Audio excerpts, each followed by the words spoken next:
आज की कहानी एक ऐसे नौकर के बारे में है जिसका एक राजा की पत्नी के साथ अफेयर है। जब राजा को इस बारे में पता चलता है तो नौकर सजा से बचने के लिए भेष बदलकर एक चर्च में काम करना शुरू कर देता है।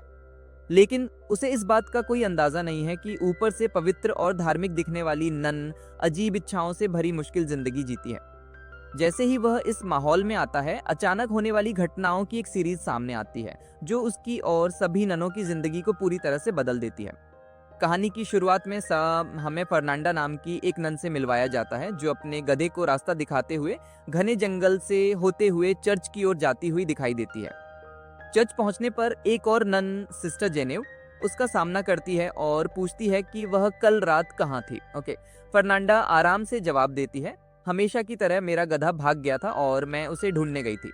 सिस्टर जेनेव जवाब देती है, मैंने दरवाजा ठीक से बंद किया था, वह कैसे भाग सकता है।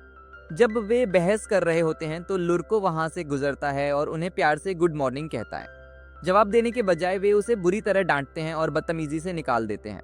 अगले सीन में सभी सिस्टर्स सुबह की प्रार्थना के लिए चर्च में इकट्ठा होती हैं। सुपीरियर सिस्टर मारिया फर्नांडा को देखती हैं और उससे पिछली रात के बारे में पूछती हैं। फर्नांडा अपनी पिछली बात दोहराती है, मेरा गधा भाग गया था और मैं उसे ढूंढने गई थी। सिस्टर मारिया अभी भी शक में भौहें चढ़ाती हैं लेकिन आगे न बढ़ने का फैसला करती हैं और उसे अभी के लिए निकाल देती हैं। इस बीच सिस्टर जेनेव एक किताब पलटती हुई दिखती है। उन्हें एक अजीब इलस्ट्रेशन और उसमें बताए गए कुछ अजीब रिचुअल्स मिलते हैं। उत्सुक लेकिन परेशान भी, वह जल्दी से किताब बंद करके एक तरफ रख देती है। दूसरी तरफ सिस्टर एलेसेंड्रा से उनके पिता मिलने आते हैं जो उनके भविष्य पर बात करने आए हैं। वह बताते हैं कि वह उनके लिए एक सही दूल्हा ढूंढ रहे हैं, लेकिन दुख जताते हैं कि सभी अच्छे आदमी भारी दहेज मांगते हैं। एलेसेंड्रा सुझाव देती हैं कि वह चर्च को अपना डोनेशन कम कर दें ताकि वे दहेज का खर्च उठा सकें, लेकिन उसके पिता ने मना कर दिया और कहा कि यह ठीक नहीं होगा। उन्होंने उसे भरोसा दिलाया, शादी की चिंता मत करो, चाहे तुम शादी करो या नहीं, तुम्हारी जिंदगी फिर भी शानदार रहेगी। एलेसेंड्रा का दिल टूट गया है क्योंकि वह शादी के जरिए बस एक खुशहाल और पूरी जिंदगी चाहती है। अगले दिन हम एलेसेंड्रा, फर्नांडा और जेनेव को एक साथ अपने बुने हुए कपड़े ले जाते हुए देखते हैं। एलेसेंड्रा उन्हें अपने पिता के साथ हुई बातचीत के बारे में बताती है और बाकी दो बहनें उससे हमदर्दी दिखाती हैं। जब वे बात कर रही होती हैं तो वे देखती हैं कि लूर को पास में काम करते हुए उन्हें देख रहा है। उसकी नज़र दखल देने वाली और गलत लगती है जिससे बहनें असहज हो जाती हैं। गुस्से और चिढ़कर वे गुस्से में उसका सामान इधर उधर फेंकने लगती हैं। संतुष्ट नहीं होने पर उन्होंने अपना गुस्सा निकालने के लिए उस पर हाथ भी मारा। दूसरी तरफ चर्च के एक पादरी, फादर टोमासो, को बहनों के बनाए बुने हुए कपड़े बेचने के लिए बाजार जाते हुए देखा जाता है। रास्ते में उसकी मुलाकात लूरको से होती है जो निराश दिखता है और कहता है, फादर, मैं अब चर्च में काम नहीं करना चाहता। टोमासो उसे शांत करने की कोशिश करता है, उसे भरोसा दिलाता है कि चीज़ें सुधर जाएंगी और उससे दोबारा सोचने के लिए कहता है। हालांकि लूरको अपने फैसले पर अड्डा रहता है और चला जाता है। चर्च से कुछ मील दूर हमारी मुलाकात लॉर्ड ब्रूनो नाम के एक मकान मालिक से होती है जो अपनी पत्नी फ्रांसेस्का के साथ खाना खा रहा है। हालांकि ब्रूनो अपनी दौलत और कामयाबियों के बारे में जोश से बात करता है, फ्रांसेस्का का ध्यान पूरी तरह से कहीं और होता है। वह बार बार अपने नौकर मुसेट को देखती रहती है। जो भी उसे देखता है, ये साफ हो जाता है कि फ्रांसेस्का और मुसेट के बीच अफेयर चल रहा है। उस रात बाद में फ्रांसेस्का और मुसेट को एक साथ बिस्तर पर कुछ इंटीमेट पल बिताते हुए दिखाया जाता है। फ्रांसेस्का मुसेट से कहती है, मेरा पति मुझे खुश नहीं कर सकता। वह हमेशा अपनी शान और शान के बारे में ही बात करता है। पहला राउंड खत्म करने के बाद फ्रांसेस्का और मुसेट अपने दूसरे राउंड की तैयारी करने लगती है। तभी उन्हें ब्रूनो के कमरे में आने की आवाज़ सुनाई देती है। घबराकर मुसेट जल्दी से खिड़की से कूदकर भाग जाती है।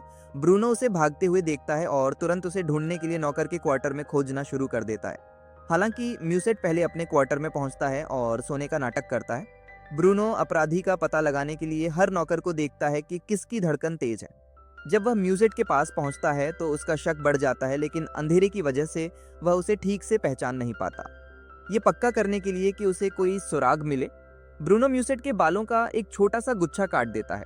हालांकि जैसे ही ब्रूनो जाता है, म्यूसेट चालाकी से बाकी सभी नौकरों के बालों के छोटे छोटे हिस्से काट देता है, जिससे ब्रूनो कंफ्यूज हो जाता है। अगली सुबह ब्रूनो सभी नौकरों को लाइन में खड़ा करता है और उनके बाल देखता है, लेकिन क्योंकि उनके सभी बाल काट दिए गए थे इसलिए वह ये पता नहीं लगा पाता कि दोषी कौन है। परेशान होकर ब्रूनो सबको चेतावनी देता है, जो भी इसके लिए जिम्मेदार है मैं तुम्हें ढूंढ लूंगा और तुम मेरे गुस्से से बच नहीं पाओगे। कंट्रोल करने के लिए वह सबके बाल छोटे करने का ऑर्डर देता है। बाद में जब ब्रूनो और फ्रांसिस्का साथ में खाना खा रहे होते हैं तो ब्रूनो उसे चेतावनी देता है मुझे पता है कि तुम इस गड़बड़ में शामिल हो। अगर मुझे वह नौकर मिल गया तो मैं तुम दोनों से निपटूंगा। फ्रांसिस्का बिना किसी टेंशन के ठंडे अंदाज में जवाब देती है, तुम कुछ नहीं करोगे, तुम सिर्फ धमकी दे रहे हो। उनका बर्ताव देखकर ब्रूनो को शक होने लगता है कि गुनहगार नौकर मुसेट ही है। उस शाम ब्रूनो मुसेट को बाहर काम करते हुए देखता है और फ्रांसेस्का पास में ही उसके साथ फ्लर्ट करने की कोशिश कर रही होती है। मुसेट उसके आगे बढ़ने का विरोध करता है, लेकिन इस बार ब्रूनो दूर से यह सीन देख लेता है। गुस्से में वह अपने आदमियों को हुक्म देता है, उस नौकर को पकड़ो और फौरन मेरे पास लाओ। ये जानकर कि वह पकड़ा गया है, मुसेट जंगल में भाग जाता है और ब्रूनो के आदमी उसका पीछा करते हैं। काफी देर तक भागने के बाद मुसेट का सामना फादर टोमासो से होता है, जिसने नशे में अपनी गाड़ी पलट दी थी, जिससे सिस्टर के बुने हुए सारे कपड़े नदी में गिर गए थे। ये देखकर मुसेट फादर को कपड़े इकट्ठा करने में मदद करता है। मुसेट की मदद के लिए शुक्रगुजार फादर को पता चलता है कि वह बेघर है और उसे चर्च ले जाने का फैसला करता है।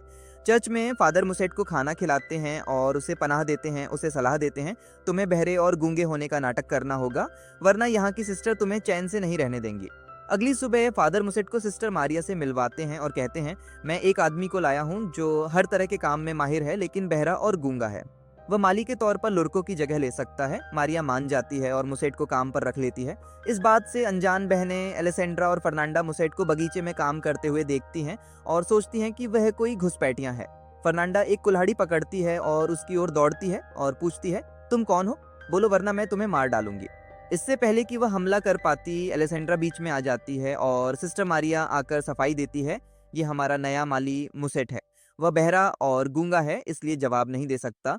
फर्नांडा बेमन से पीछे हट जाती है। बाद में सिस्टर मारिया एलेसेंड्रा को इकट्ठा करती है और उससे कहती है, तुम बहनों ने जो कपड़े बुने थे वे लुटेरों ने चुरा लिए जब पिताजी बाजार जा रहे थे। तुम्हारी मेहनत बेकार जाने के लिए मुझे अफसोस है। इसकी भरपाई के लिए हम बुनाई में मदद के लिए और लोगों को लाएंगे ताकि हम कम समय में ज्यादा कपड़े बना सकें। फिर मारिया एलेसेंड्रा को कपड़ों में मदद के लिए वाजो नाम का एक नया असिस्टेंट देती है। एलेसेंड्रा को एक बुजुर्ग नन सिस्टर वाजो के साथ कपड़े सिलते हुए देखा जाता है।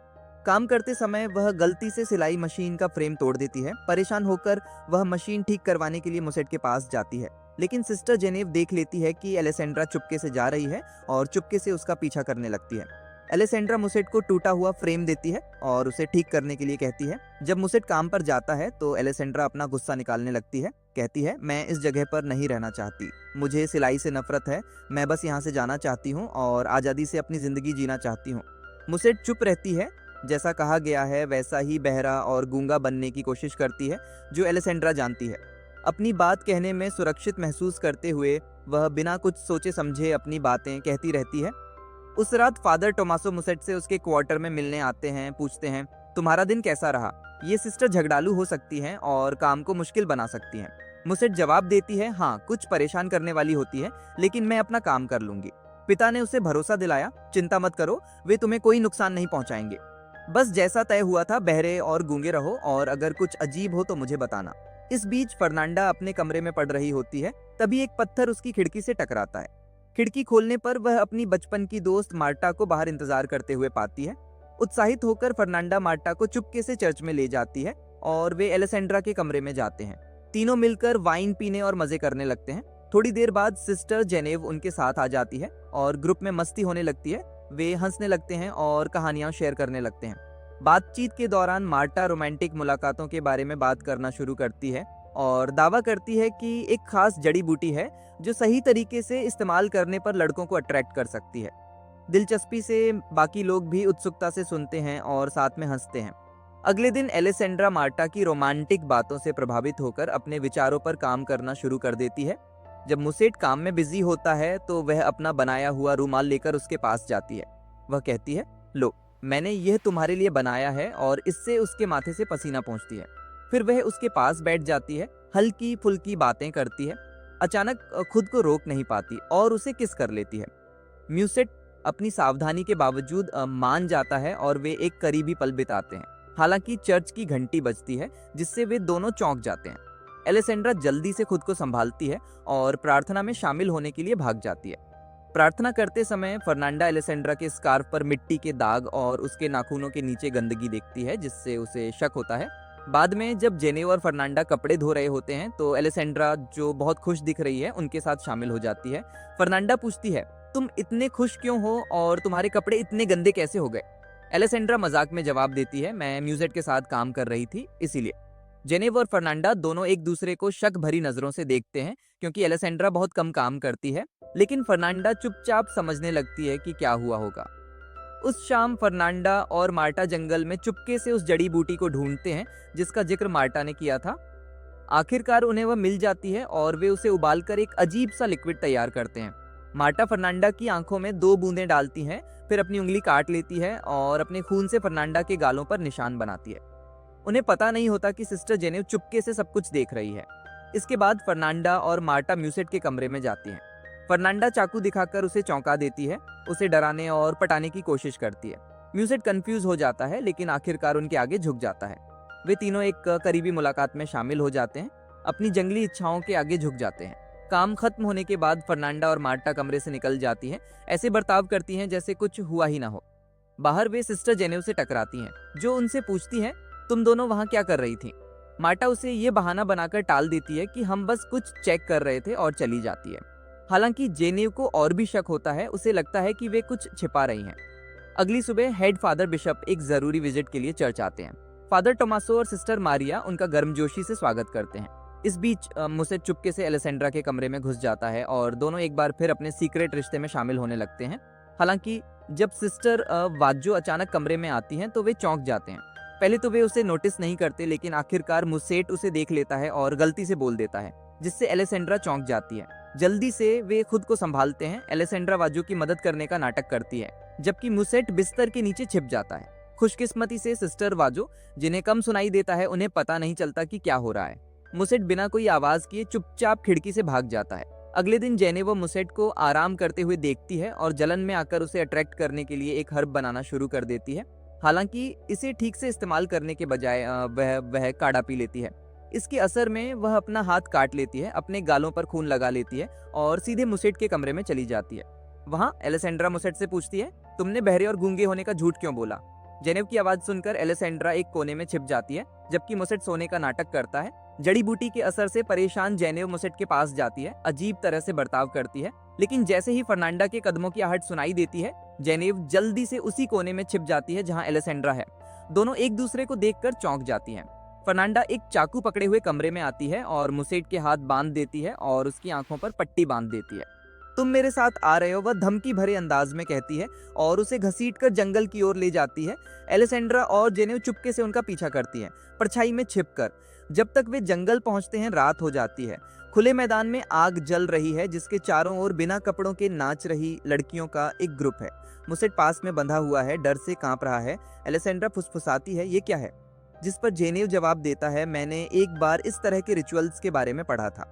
ये लड़कियां एक इंसान की बलि देकर चुड़ैल जैसी शक्तियां पाने की कोशिश कर रही हैं। पता चला है कि फर्नांडा इन रिचुअल्स में हिस्सा लेने के लिए भेष बदलकर जंगल में घुस रही है और मार्टा हाल ही में उसके साथ आ गई है। जैसे ही फर्नांडा और मार्टा म्यूसेट की बलि देने की तैयारी करती है, वह चिल्लाता है, प्लीज मुझे मत मारो। इससे सबको पता चलता है कि वह बहरा या गूंगा नहीं है। हैरान लेकिन बिना डरे फर्नांडा चाकू लेकर उसके पास आती है। जेनेव, जो अभी भी जड़ी बूटी के असर में है, अचानक कपड़े उतार देती है और नाचने वाली लड़कियों के साथ शामिल हो जाती है। यह देखकर दूसरी लड़कियां घबरा जाती हैं और भागने लगती हैं। मार्टा गुस्से में जेनेव का सामना करती है और दोनों लड़ने लगती हैं। इस अफरा तफरी के बीच फर्नांडा म्यूसेट को चाकू मारने की कोशिश करती है, लेकिन एलेसेंड्रा ठीक समय पर बीच में आकर उससे चाकू छीन लेती है। हाथापाई होती है, जिसके दौरान जेनेव मार्टा को एक डंडे से मारती है, जिससे वह बेहोश हो जाती है। फिर जेनेव जल्दी से मार्टा के कपड़े पहनती है और एक गद्दे को पकड़कर चर्च वापस भागती है। जैसे ही वह चर्च के पास पहुंचती है, वह चिल्लाती है, फर्नांडा एक चुड़ैल है। शोर सुनकर फादर बिशप बाहर आते हैं। जेनेव चिल्लाती रहती है, फर्नांडा एक चुड़ैल है। तभी फर्नांडा, एलेसेंड्रा और म्यूसेट मौके पर पहुंचते हैं। फर्नांडा शांति से जवाब देती है, वह झूठ बोल रही है, उसने वह जड़ी बूटी पी ली है और नशे में बकवास कर रही है। जेनेव जोर देकर कहती है, नहीं, मैं झूठ नहीं बोल रही हूँ, वे सब इसमें शामिल हैं और वे दोनों इस माली के करीब आ गए हैं। फादर बिशप हैरान होकर सिस्टर मारिया से जवाब मांगते हैं। इससे पहले कि वह जवाब दे पाती, फादर टोमासो मारिया के कमरे से बाहर निकल जाते हैं। ये नज़ारा देखकर सब हैरान रह जाते हैं और फादर बिशप सब कुछ जोड़ते हुए चुपचाप चर्च के अंदर फैली अफरा तफरी की गहराई को समझते हैं। अगले दिन फादर बिशप इसमें शामिल सभी लोगों को सजा देते हैं और मांग करते हैं कि वे अपने कामों के लिए भगवान से माफी मांगे। फादर टोमासो को पिता के तौर पर अपनी पोजीशन का गलत इस्तेमाल करने के लिए सबसे कड़ी सजा मिलती है। नतीजतन उन्हें एक चर्च भेज दिया जाता है, एक ऐसी जगह जहां सिर्फ मर्द रहते हैं। इस बीच म्यूसेट को एक बार फिर लॉर्ड ब्रूनो को सौंप दिया जाता है और उनके सैनिक उन्हें गिरफ्तार कर लेते हैं। बाद में हम तीनों बहनों फर्नांडा, एलेसेंड्रा और जेनेव को अपने कामों पर सोचते हुए देखते हैं। वे एक दूसरे से अपनी पिछली गलतियों के लिए माफी मांगती हैं। जेनेव भी फर्नांडा से माफी मांगती है और मानती है कि उसने उन्हें कितना दर्द दिया। जब वे म्यूसेट के बारे में सोचती हैं तो उन्हें एहसास होता है कि लॉर्ड ब्रूनो उसे मार सकते हैं। गिल्ट और मदद करने की इच्छा से वे उसे बचाने का एक प्लान बनाते हैं। इस बीच लॉर्ड ब्रूनो ने मुसेट को कैद कर लिया है और उसे गुस्से से बताते हैं, मैंने अपनी पत्नी को कुत्तों और जंगली जानवरों के साथ बांध दिया है ताकि उसे दर्दनाक मौत मिले। अब तुम्हारी बारी है, लेकिन मैं तुम्हें नहीं मारूंगा। मैं तुम्हें जिंदा रखूंगा और तुम्हें और भी ज्यादा टॉर्चर करूंगा। एक बुरी मुस्कान के साथ वह चला जाता है, मुसेट को निराश छोड़कर। मुसेट अपनी रिहाई के लिए गिड़गिड़ाता है, लेकिन सैनिक सिर्फ उसका मजाक उड़ाते हैं और मना कर देते हैं। हालांकि बहनों के पास एक प्लान है। वे चुपके से एक कछुए को जलती हुई मोमबत्ती के साथ छोड़ देती हैं और सैनिक उसका पीछा करते हैं। जैसे ही सैनिक रोशनी का पीछा करते हैं, तीनों बहनें जेल में घुसकर मुसेट को बचाने में कामयाब हो जाती हैं। वे उसकी जगह एक डमी रख देते हैं और मुसेट को बहनों के कपड़े पहना देते हैं, ये पक्का करते हुए कि इससे सैनिक कंफ्यूज हो जाएं। मुसेट के आज़ाद होने के बाद वे भागने के लिए जंगल की ओर भागने लगते हैं। जैसे ही वे जंगल से गुजरते हैं, उनकी मुलाकात मारिया से होती है, जो फादर टोमासो से मिलने जा रही होती है। मारिया और फादर टोमासो दोनों एक दूसरे को देखकर बहुत खुश होते हैं, क्योंकि उन्हें प्यार हो गया था, लेकिन वे साथ नहीं रह पा रहे थे। जब वे शांति से कुछ पल बिताते हैं तो उन्हें अचानक कुछ आवाजें सुनाई देती हैं और वे जल्दी से छिप जाते हैं। फर्नांडा अपने गद्दे को देखती है और जोर से सोचती है, यह गधा यहाँ कैसे आ गया, लेकिन जेनेव उसे जल्दी से ले जाती है। उनके जाने के बाद मारिया और फादर टोमासो को पता चलता है कि बहनों ने मुसेट को आज़ाद कर दिया है। परेशान होने के बजाय वे बहनों की होशियारी पर मुस्कुराते हैं और एक दूसरे को जानते हुए देखते हैं। अगर आप पहली बार हमारे चैनल पर आ रहे हैं तो कृपया वीडियो को लाइक करें और चैनल को सब्सक्राइब करें। अगले वीडियो में मिलते हैं।